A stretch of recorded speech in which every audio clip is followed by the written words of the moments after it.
Okay, so the next question, patient, this is an image based question. A image is shown to us and there is a history given that patient has infertility and ovulation induction agents were given. So what is this? Yes. Okay, so please, this is like a big bulky ovary and multiple big follicles we can see, and therefore this is again a very popular PYQ. It has been asked a couple of times, and this is ovarian hyperstimulation syndrome. Only thing keep in mind, students, is that along with this, actually they should also give us picture of ascites and free fluid in the pouch of Douglas, because only this picture, okay, this was the actual MCQ which came a couple of years back in the entrance exam. So I've selected the same picture, but technically remember, students, that this is also a stimulated ovary just before, when I'm doing IVF, just before ovum pickup or oocyte retrieval, same picture I will get. But when there is free fluid and ascites, then you can say that this is OHSS. And don't get confused this with PCOS. How will I differentiate between both of them? Yes, sir. PCOS, multiple small follicles, necklace of pearl pattern. So small follicles arranged in the periphery, and all the follicles are 2 to 9 millimeter in size. So when you get this picture of multiple small, because many students have marked this PCOS as the answer in the exam. No.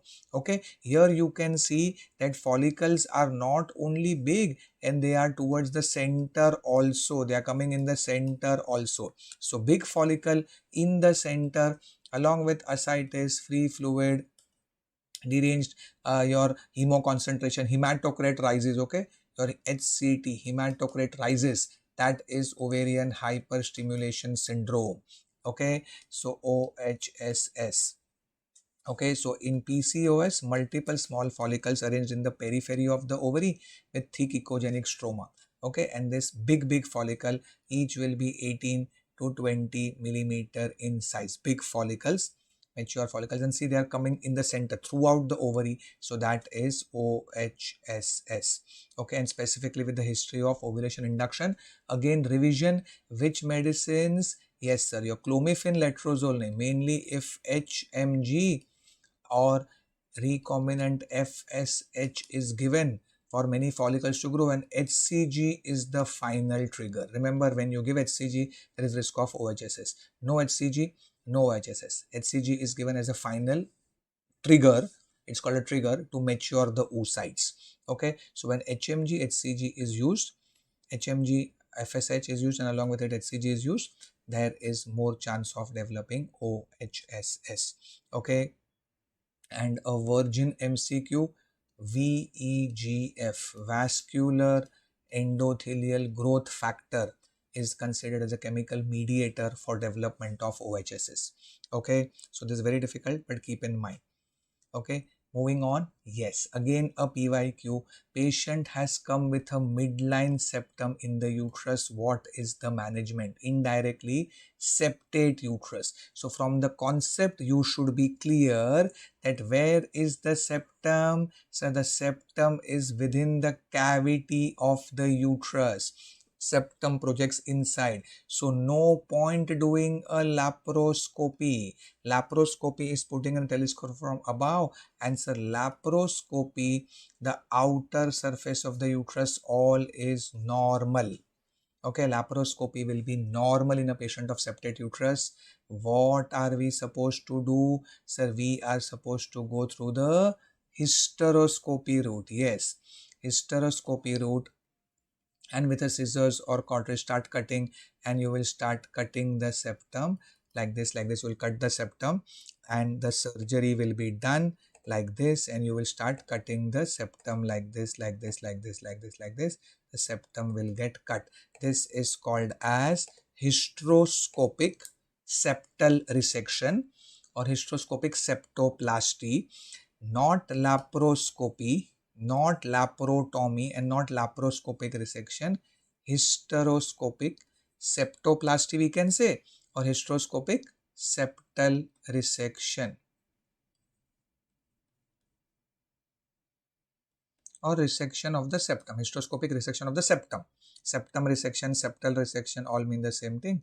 Hysteroscopic septum septal resection or septoplasty, but hysteroscopic is the important. Here they are asking you the concepts, whether you know laparoscopy, hysteroscopy difference, absolutely crystal clear or not.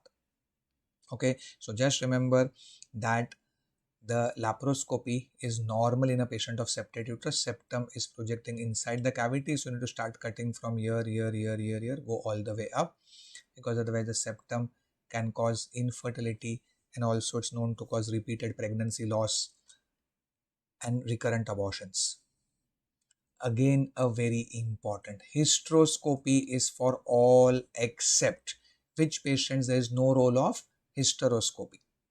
So I told you hysteroscopy is for any problem which is within the cavity of the uterus, cavity problem. So sir, there could be a polyp, there could be a fibroid which is causing menorrhagia. So in patients of menorrhagia, there could be a thickened endometrium, there is mainly a polyp, there is a likelihood of a submucosal fibroid, I'm writing SM. There could be a septum which we just now discussed. There could be presence of intrauterine adhesions inside the uterus. So anybody, what is Asherman syndrome? Yes sir, just now what I drew this, all this intrauterine adhesions. So intrauterine adhesions patient, Asherman syndrome. Is there a role of hysteroscopy? Yes sir. Menorrhagia, I told you, fibroid, polyp, thickened endometrium, and infertility, all these together, fibroid, polyp, septum, will also cause infertility in the patient, and they will prevent implantation. What is adenomyosis? Sir, adenomyosis is a condition where there is a endometrial glands within the myometrium. Endometrial glands within the myometrium. So here we see multiple cystic spaces. This is the picture. We get multiple cystic spaces within the myometrium. Okay, so we are going to get the cystic spaces within the myometrium. So here so for adenomyosis, and patient has severe menorrhagia, dysmenorrhea, so that is adenomyosis, presence of endometrial glands within the myometrium. So cystic spaces throughout the myometrium, and ultrasonography or MRI is done. Mainly first you do USG, and then even MRI may be done, but mainly USG is enough. Okay.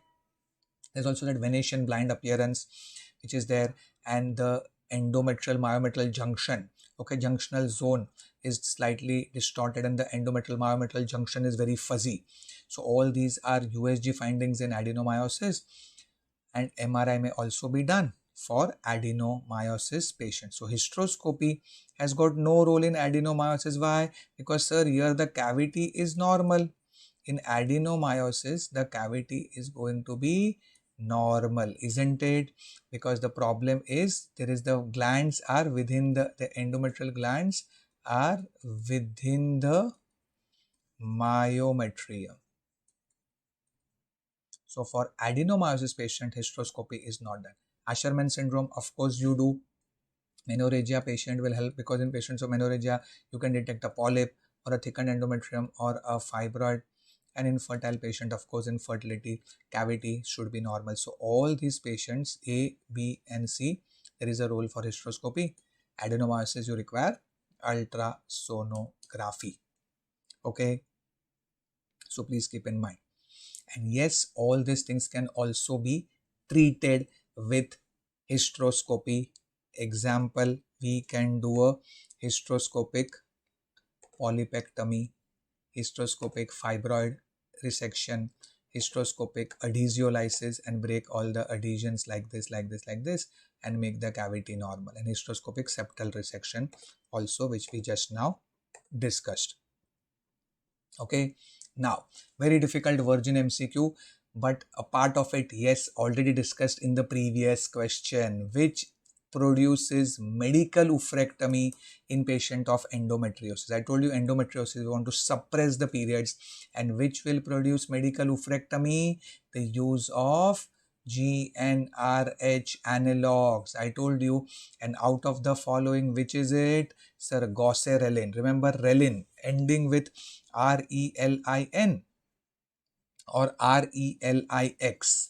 Okay, wherever the ending is RELIN, that is your goserelin. That is our GnRH agonist. Where the ending is RELIN, it is a GnRH agonist. And if the ending of the word is relix, that is antagonist. Both are called as GnRH analogs. Analogs could be agonist or antagonist. I repeat, they will suppress the HPO axis and cause medical oophorectomy. So goserelin, buzerelin, naferelin are all my, leuprorelin are all GnRH agonist, and granirelix, citrorelix are all antagonist. So which produces medical oophorectomy? LNG IUD is what? Anybody? Which is our LNG IUD is what? Yes sir, LNG IUD is Mirena, continuous progesterone. So that is going to cause continuous progesterone. GnRH analog uses injection, produces medical oophorectomy. So goserelin or leuprorelin or your naferelin or goserelin. Okay, buserelin, naferelin, all are examples of GnRH agonist medicines. Okay, yes, very simple. So many times we have shown you this. This itself was a question. Just identify what modality is used. Yes sir, this is a hysterosalpingography. It's a contrast X-ray. Okay, this is not a laparoscopy. In laparoscopy, you actually see the uterus from outside. I'll show you again. Hysteroscopy, we see the cavity, and sonography is, of course, you will see like a sonography picture. So this is the uterus which you see over here. Some tube is shown like this. Exactly this picture was there.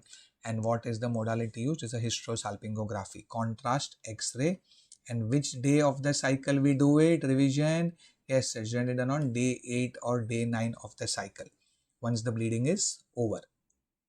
Okay, now again, very important must know question, 100% coming. All are test for tubal patency except, so sir, HSG is of course the X-ray and considered like first test for tubal patency. What is SIS? Saline infusion sonography, also called as sonosalpingography.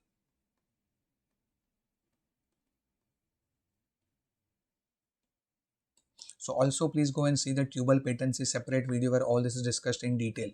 We put in a catheter and saline is pushed. So SIS is saline infusion sonography, also called as sonosalpingography. And the best investigation for tubal patency is laparoscopy. I'll show you the picture also. Chromopertubation. What do we do laparoscopically? Chromopertubation. Yes, it's the best investigation of the gold standard, where a methylene blue, we put in a telescope, a laparoscope is put, an assistant takes a methylene blue dye and pushed into the cervix, and the dye will enter the uterus and come out of the femoral end, and from the femoral end we see all this blue color dye coming out with our own eyes. From the femoral end, the blue color dye comes out and everybody jumps in the OT. Blue hai, pani, blue. So you see all blue, that is good. Even the tubes are patent. Now, can you tell me why hysteroscopy? Remember, hysteroscopy is not for tubal patency, and that is the answer over here. Why hysteroscopy is not a test for tubal patency? Because sir, in hysteroscopy, so many times I told you, we are only seeing the cavity of the uterus, isn't it? In hysteroscopy, we are seeing the cavity. Now, all of you just look over here. Suppose I put in the telescope, what will I see? I'll see the cavity. and I will see the cornual opening, isn't it? That's it. Just the cornual opening of the tube will be seen. I can see whether the first part, the cornu, can be seen. But sir, suppose the cornu is open. Can I say tube is patent or not? No. Why? Because sir, there could be a block here, there could be a block here, there could be a block here, there could be a block here, anywhere in the tube, which I cannot see on hysteroscopy. For tubal patency to comment whether tube is patent or not, I should see the whole length of the fallopian tube. Is it clear? The whole length of the fallopian tube is not seen. Is it clear? Why hysteroscopy is not for tubal patency? Because it cannot see the whole tube. Whole tube not seen. It will not see the whole tube. Is this understood? Only the cornual opening is seen. Okay, so this is a very, very important MCQ. Please don't make a mistake in this. In HSG, the whole tube is seen. Okay, yes. And this is what is our picture. I don't need to tell you this. So this is a laparoscopy view. This is the uterus. See, this is all the omentum. This is the posterior part. All the omentum, pelvis, pouch of Douglas. This is the ovary. With this instrument, we have held the fallopian tube. And what is all this blue color dye coming? Methylene blue dye. So this is laparoscopy chromoperturbation. Very, very famous virgin image based MCQ. This is not a sonography image, and with hysteroscopy you don't do methylene blue. Okay, and laparoscopy tubal ligation will show you where we are putting a band on the tube. That is a sterilization procedure. That image I'll of course show you in my contraceptive video also. So this is a laparoscopy view, uterus, ovary, tube, and blue color dye coming out. Rubin's test, outdated kachra dustbin. Air was put. He put air, and with a stethoscope many years back, 150, 70 years back, air was put inside the uterus and hissing sound, all that. Rubin's test, kachra dustbin. Nobody does that test. Okay. So laparoscopic chromoperturbation, keep the picture in mind.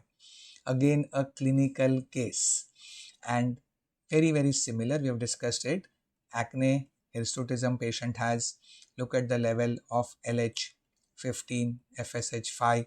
So we know what is the diagnosis: obesity, irregular periods, PCOS is our clinical diagnosis.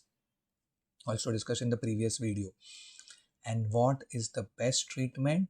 First thing, no sir, will not give Ocipil. Clomifene nahi hai. Letrozole, but don't again directly mark letrozole. Think what is a better answer. Yes sir, what is better for the patient? Letrozole, yes. But isn't it she obese? Isn't it there is insulin resistance in PCOS? So can I give metformin also for better results? And shouldn't I also evaluate the male partner because he could have a problem? So the complete answer, because letrozole, what is the most appropriate treatment? Because she is planning married for 3 years. Okay, and anxious to conceive. That means she wants baby. So I have to go for, because there is an ovulation. So I have to go for ovulation induction, for which letrozole is the first drug of choice, but add metformin. So there's a complete answer. Virgin MCQ for the future exam. Yes. Now what is this? Clearly sir, hysterosalpingography image. And multiple options are given, and always right and left will be shown to you. So just see over here, what are we seeing? Yes sir, right side I am not seeing the tube, isn't it? Left side tube is very, that's why the marking are there. Left side tube is very well seen, and also the spill of the dye is there. So all of you pay attention. If you see, this is the uterus. Okay, this is the uterus cavity, and clearly I can see this tube all the way up to here, and I can also see the spill, but right side I am not seeing anything. So is it a normal HSG? No sir, it's not a normal HSG for sure. Bilateral cornual block, only the uterus is seen. So it's not a cornual block. Is it a left cornu? No. So don't get confused, sir. It is a right-sided cornual block and left normal tube. Okay, so right side there is a block at the cornu here. The dye is not going beyond, and it's not a right fimbrial block. What would happen in fimbrial block, sir? The tube is seen all the way till the fimbria, and then there is no spill. So you say there is block at the fimbrial level. Okay, so in fimbria block, tube will be seen, the whole tube will be seen, but there will be no spill. That you call it as fimbrial block. So this is right-sided cornual block, left-sided normal tube.